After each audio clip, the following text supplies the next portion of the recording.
Shooting ಅಲ್ಲಿ green mat CG shot ಯಾವ ತರ ಮಾಡ್ತಾರೆ ನೋಡಿ.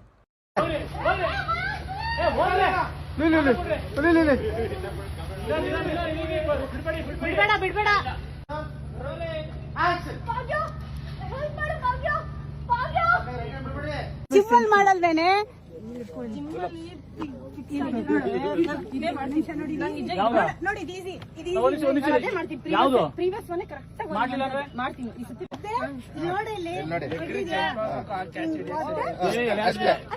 ಬಂದ್ರೆ ಸಾಕು.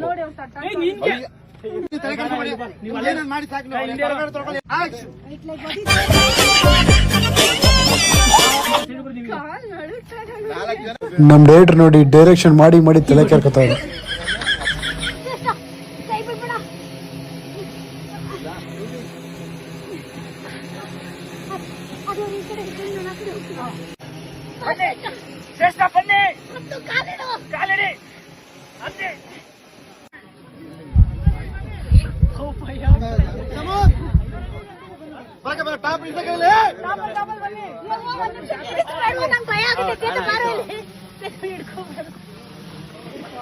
ಸರ್